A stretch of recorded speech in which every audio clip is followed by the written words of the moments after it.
एतावन् सांख्ययोगाभ्यां स्वधर्मपरिनिष्ठया जन्मलाभः परः पुंसाम् अन्ते नारायणस्मृतिः. This shloka was spoken by Sukadeva Goswami in the beginning of the second canto of Srimad Bhagavatam.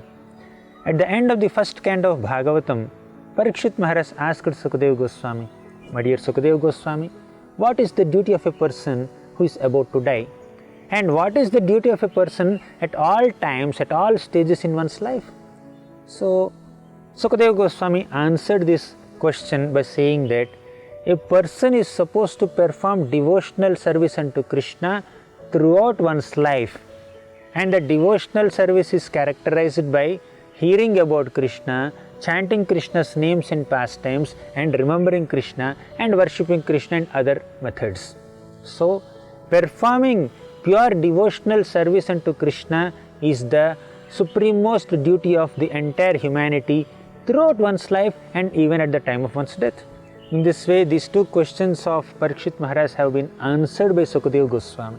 And to specifically address the question of what is the person's duty at the time of death, our Sukadeva Goswami says this particular shloka.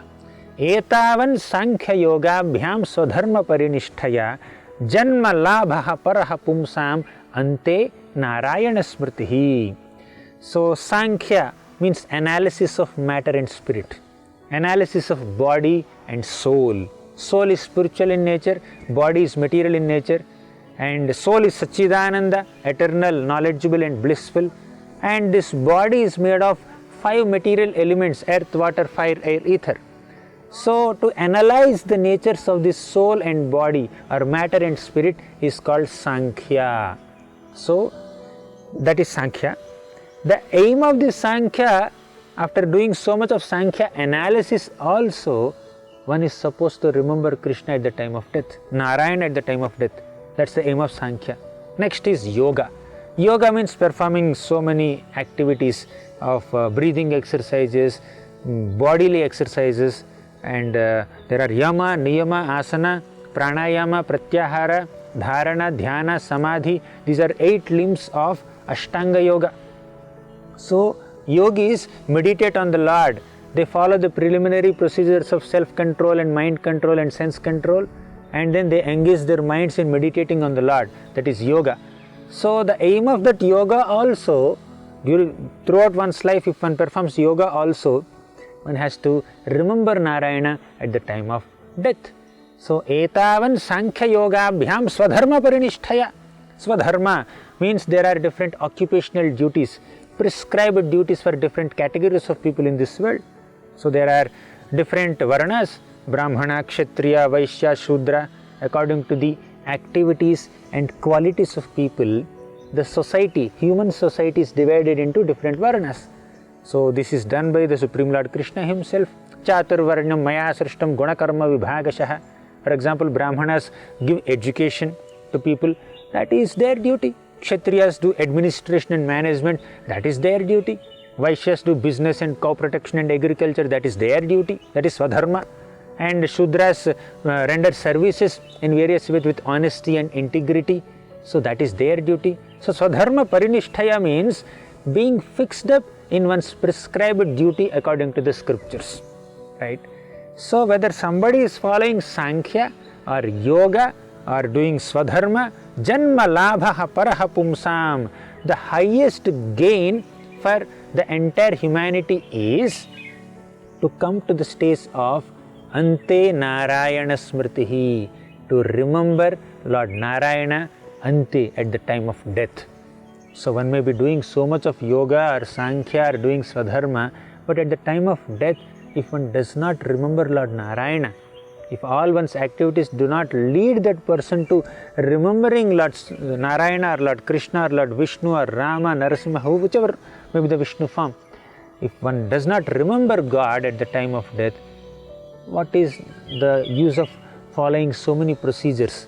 So, one has to come to the stage of remembering the Supreme Lord at the time of death. That is the purpose of all these procedures of Sankhya, Yoga and Swadharma. Janma Labha Paraha Pumsam. Para Labha means the supreme gain for the entire humanity is to remember Narayana at the time of death. So remembering the Supreme Lord at the time of death ensures that we go back to the Supreme Lord after death. So we need not take birth in this material world again.